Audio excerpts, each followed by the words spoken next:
So this is not a New Year thing. This is not a New Year thing.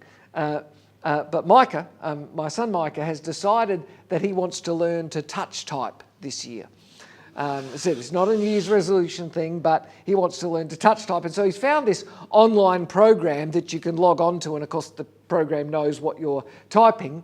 And so it gives you these, he does a lesson thing each day, and it says, right, for today, these are these exercises, and it takes them through, and it sort of rates him, and when he sort of passes one, it takes him to the next. And I can tell you can ask him about this, but he's pretty frustrated about this whole thing.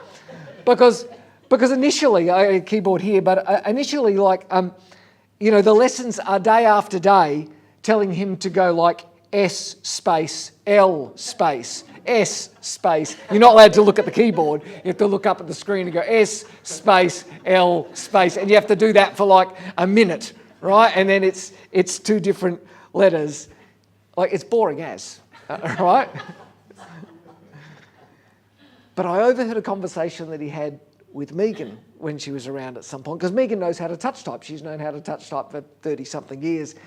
And she was encouraging him, and she was saying, Micah, just stick with it. I know, I remember back, it is boring at the beginning, but if you stick with it, if you do it every day, because you've got to do it every day, you can't learn to touch type once a week, right?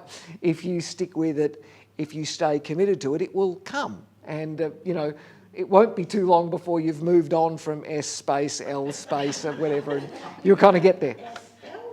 Yeah, exactly right. Anyway, we're going to spend the next few weeks talking about the start to the new year, and we're specifically going to talk about what our faith, what our life with God looks like in the new year in 2025. Because when you go back to school, the teachers are going to talk to you about what's going to happen this year and how it's going to be different and what's on the cards. When you go back to work, your boss is probably going to talk to you about the plans for this year and the new strategies and the things that are going to happen this year. If you're part of a sports team or a dance club or whatever, when you get back, your coach is going to talk to you about this year and what's going to happen, and maybe key performance dates or things that you've got on. Probably lots of families, even if your family is just one or two of you, you've had a conversation with yourself, but lots of families have sort of had that, this is what this year is going to look like. These are the key dates, the holidays we've got planned, the special celebrations. I know my own family, we've sort of had conversations because we've got a wedding this year, we've got an 18th birthday this year, we've got a Japanese exchange student coming for a short period this year and some other things. But what about our faith? What about life with God? How does that conversation look? What does the year look like when you think about your relationship with God and your faith in your life with God?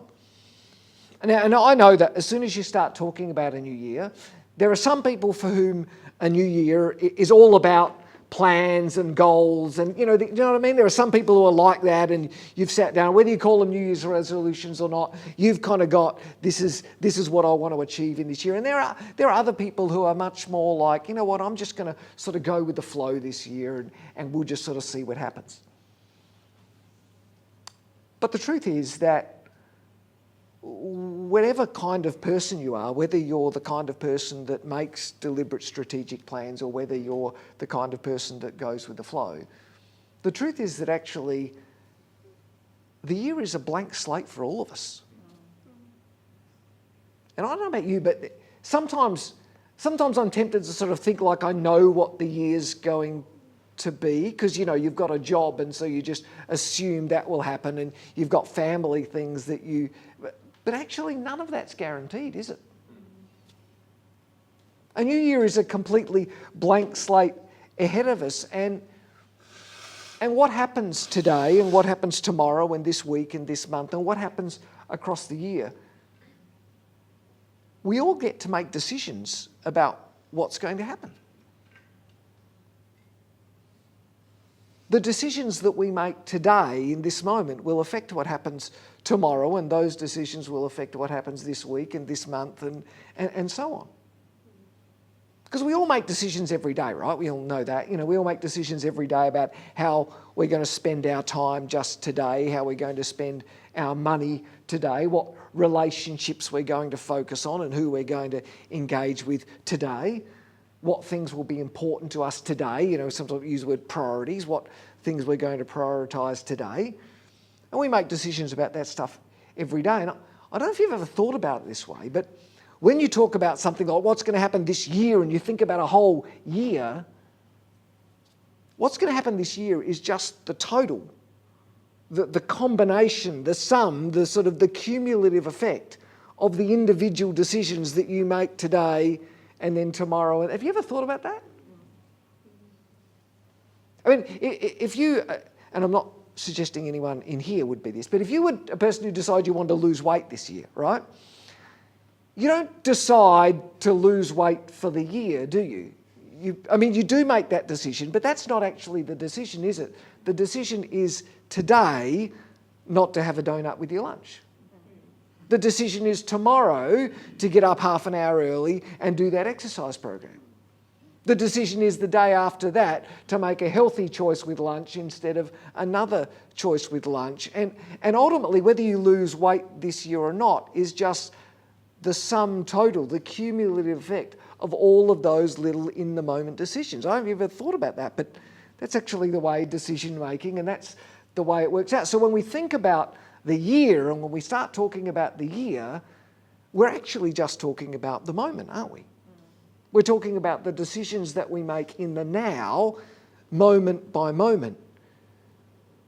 And the year just flows from those moment by moment by moment decisions. And the same thing is true of our faith.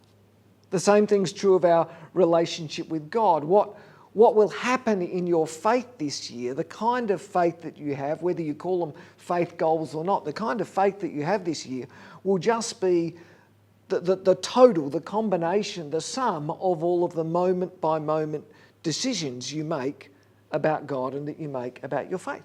So we're going to start this year by asking, what are those moment by moment decisions that change our faith?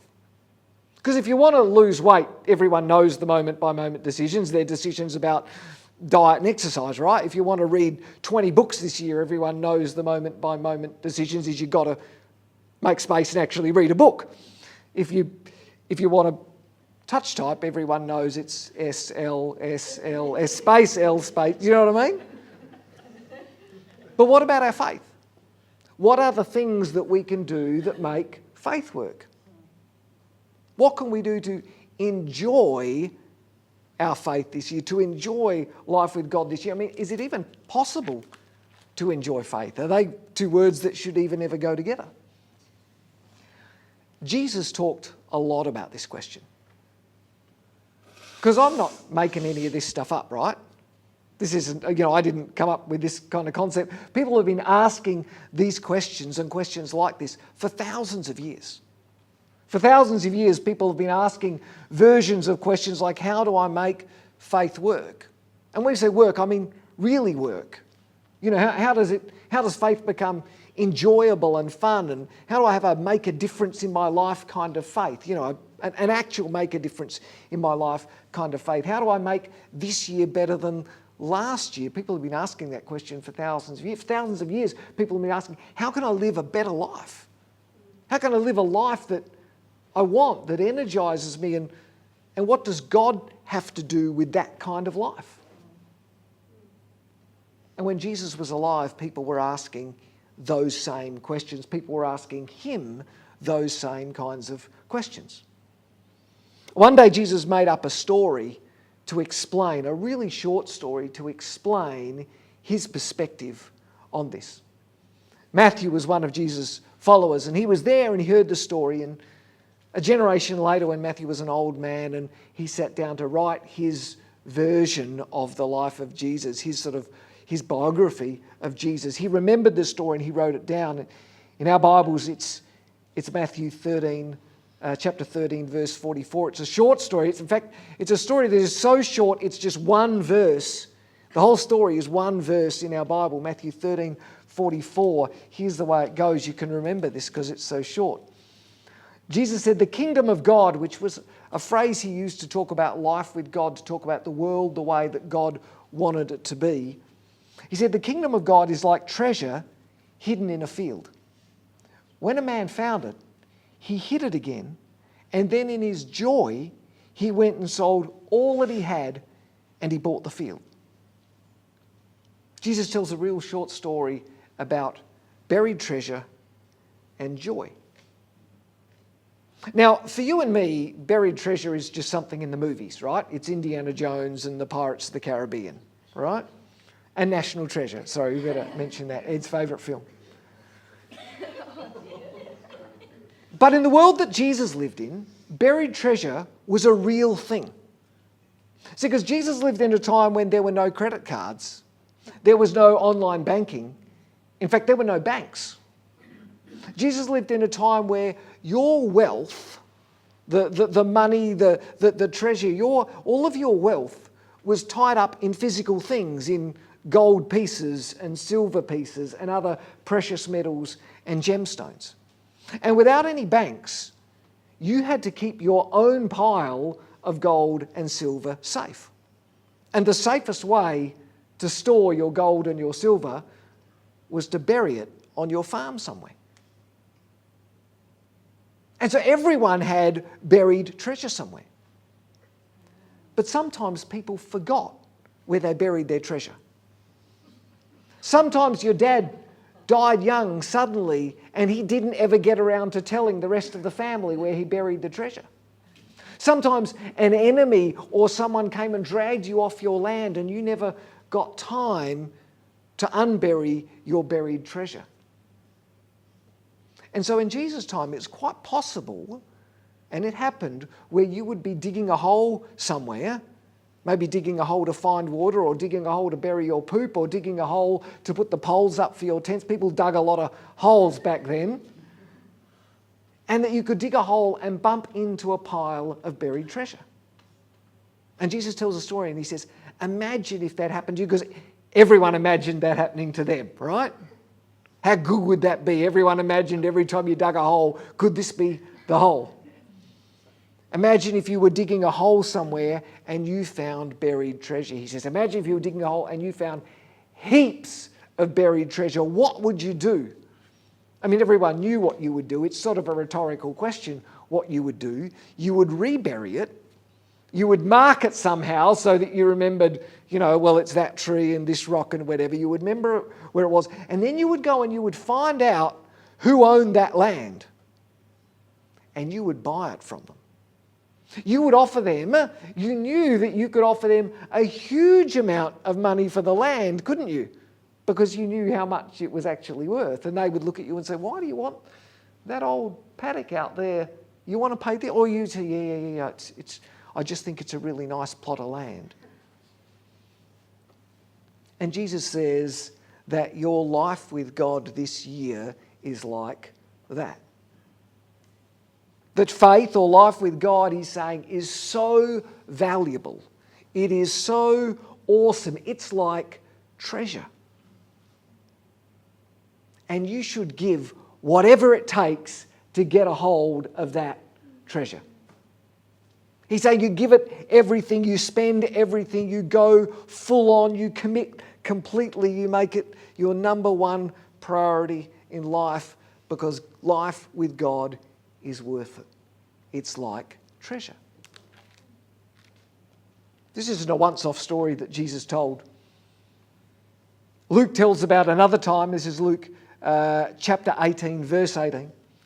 Another time when a young rich man came to Jesus.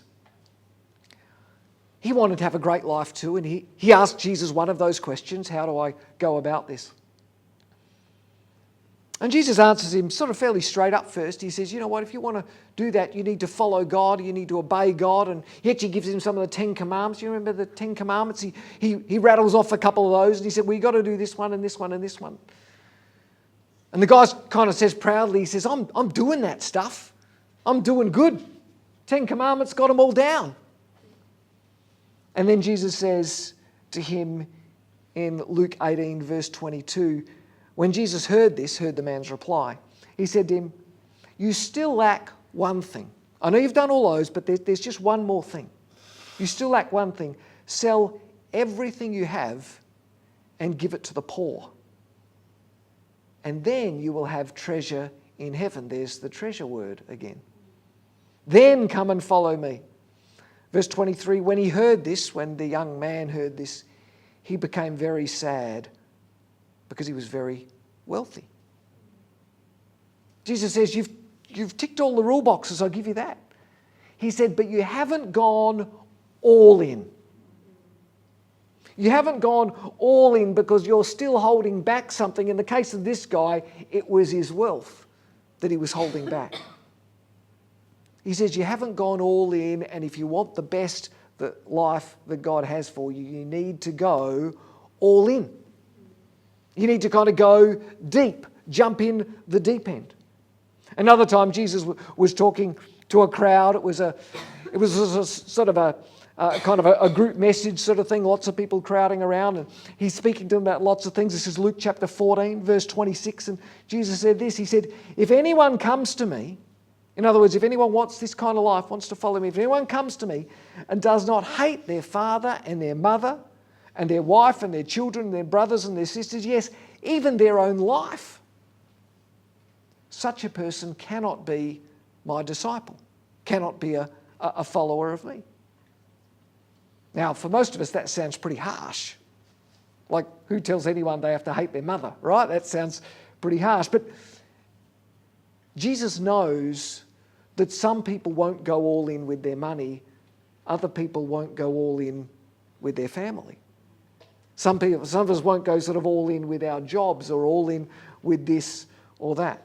Jump down to verse 33, at least write it in your notes. He says, those of you who do not give up everything you have cannot be my disciples. Jesus is saying, if you want to follow me, if you want to experience everything I have for you, it's this idea, this treasure idea again. If you want all of the wonderful stuff that God has for you, you have to be willing to put me ahead of everything. Even ahead of your family. Even ahead of yourself, he says. In Jesus' most famous teaching, where if you're into kind of Bible stuff, you might have heard of the Sermon on the Mount. It's a collection of Jesus' most famous teachings that Matthew puts together, Matthew chapters 5 through 7. Jesus says this is Matthew 6:33, right in the middle of that. Jesus says, seek first his kingdom, talking about God. Seek first his kingdom and his righteousness, and all these things will be given to you as well. He's saying put God first. Go deep with God. Make God your number one priority. And everything else that's good in life will sort of work itself out for you. Jesus says that your best life, and at this moment we might say your best 2025, is found on the other side of putting God first in everything. Before your job, before your family, before your stuff, before your wealth, before your money, before your relationships, before your holidays and experiences. It doesn't mean you don't have any of those things. It doesn't mean you don't get joy in any of those things. It just says that your greatest joy and your greatest priority starts with God. These are just a few stories. There's heaps of these examples that Jesus talks about and other prophets and teachers share across the pages of the Bible. They all make the same point though. They're very, very different stories, but they all make the same point, is that if you want your faith, your life to be the best that it can be in 2025, you've got to go all in with God. You've got to sort of dive in deep with God. And Jesus teaches this because Jesus knows how I work. Jesus knows how you work. He knows how you and I work because he created us. That's sort of the foundational story of the Christian faith, is that Jesus knows how this works because he put each of us together. And he knows that actually there's lots of things in life that are like touch typing. There's things like reading. There's things like exercise. There's things like sports. I've got a golf ball here for that.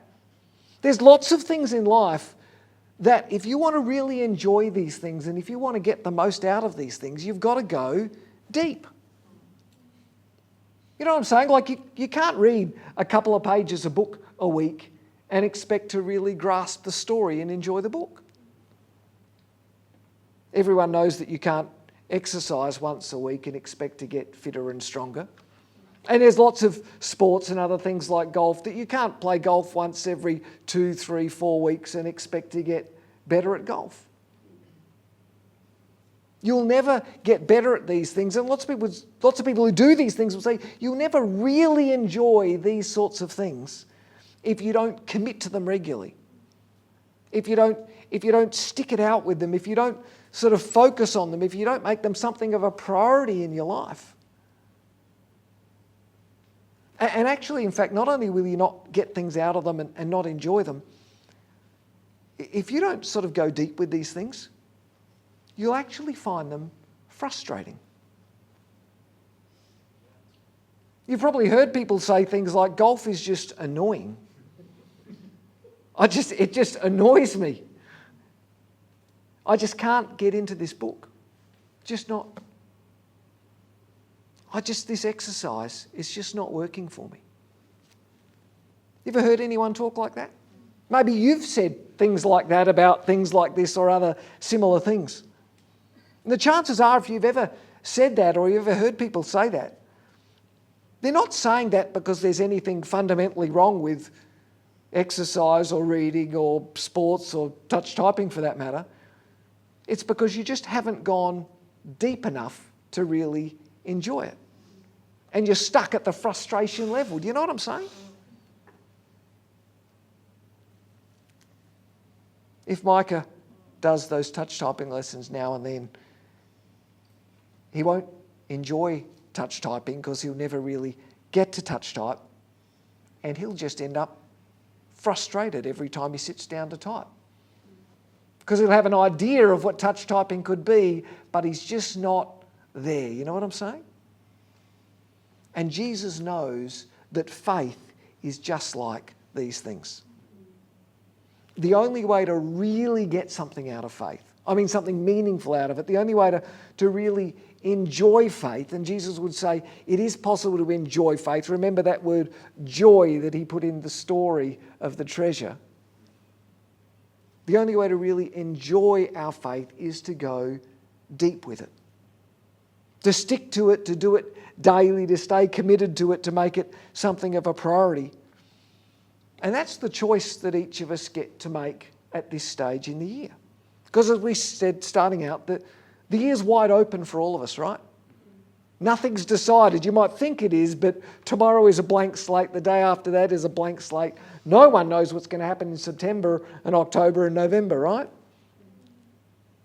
We all get to make decisions in this moment and moment by moment that will affect today and that will affect tomorrow and it will affect this week and this month, and that's how the year pans out. We all get to make faith decisions today in this moment that will affect the way that our faith plays out today and tomorrow and next week and next month and throughout the year. I've had a long time, longer than normal because of the break, to sit with this series and this message. The leadership team talked about this with me toward the end of last year. And this next part that I'm going to say, I've wrestled with whether I should say this, should sort of go this next direction or not.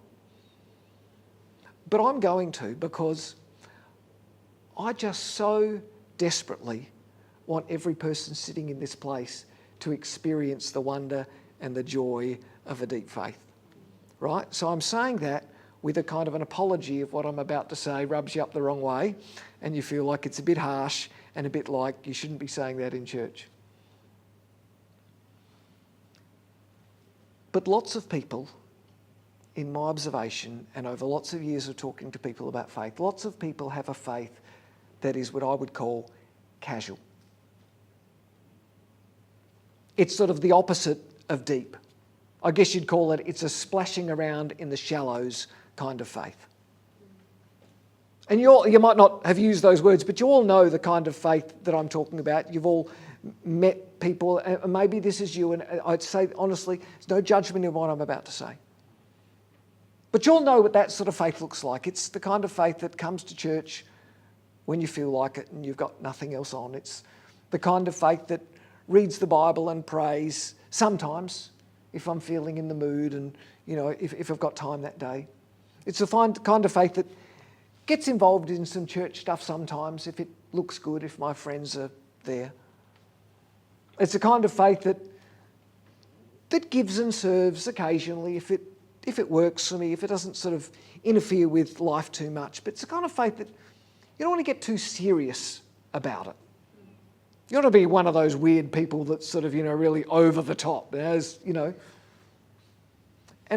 honestly, I've had hundreds of conversations with people over the years that live that kind of faith. And the conversations I have with them always start the same way. I never start them. There are always conversations that start because someone comes to me and they say something like, Matt, I just don't get much out of faith.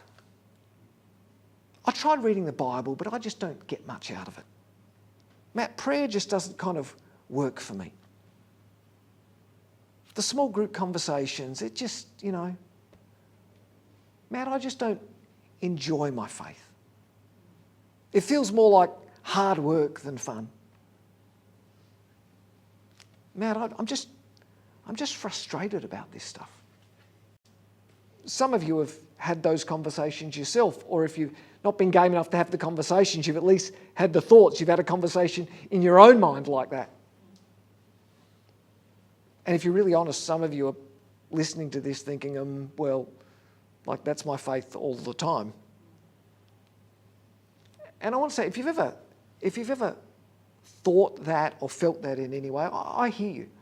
I hear you because I lived like that for a long time. I believed in God. I grew up, I believed in God, and I was around the church and I did some churchy things, but I never really got it for myself. Faith never worked for me the way that it seemed to work for other people. It never worked for me the way that the person at the front talked about it should working, and that would, do you know what I mean? It never connected for me. But I want to say that if any of that story sounds familiar to you, this series, we're going to start the year with this series that is absolutely for you. This series is all about helping us to find another way. This series, which will be today and the next 3 weeks, we're going to talk about how we can live a faith, a life with God in 2025 that works. I said before, that actually works, that makes sense, that makes a positive difference in our life, that's fun. I mean, really fun, like Jesus' buried treasure filled with joy kind of fun. That's fulfilling and energizing and, words like that are sort of the opposite of frustrating. You know what I'm saying? But I want to say that this journey starts with us deciding to do whatever it takes to get the buried treasure. It starts with people deciding that they will seek first the things of God and the life that He wants for them. It starts with people deciding that they're going to stop playing around in the shallows and they're going to go to the deep end and just jump in. It starts with a decision to go all in, to go deep.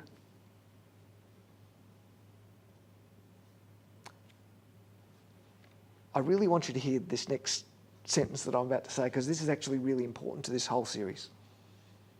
This is not about how to make God love you more. Right?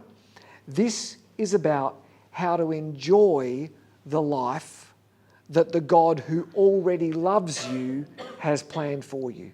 Yeah.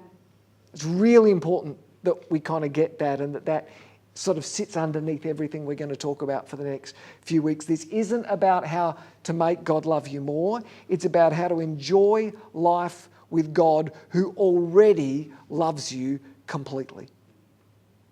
Jesus isn't saying, do this or else. Jesus is saying, I love you, I created you, I want the best for you, and this is how. The goal of this series isn't to twist your arm or to cleverly manipulate you into doing something that I think is good for you. The goal of this series is to show you the stuff that works.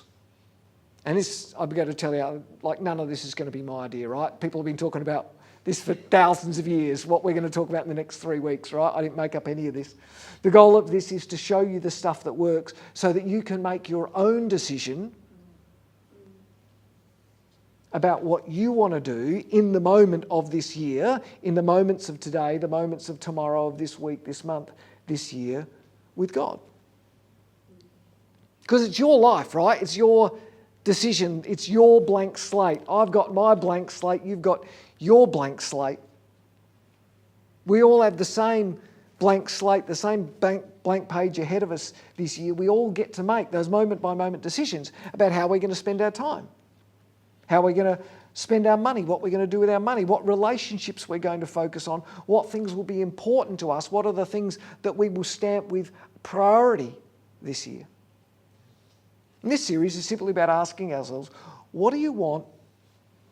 What do you want your faith, your life with God, to look like in 2025? Imagine if we chased God's treasure first.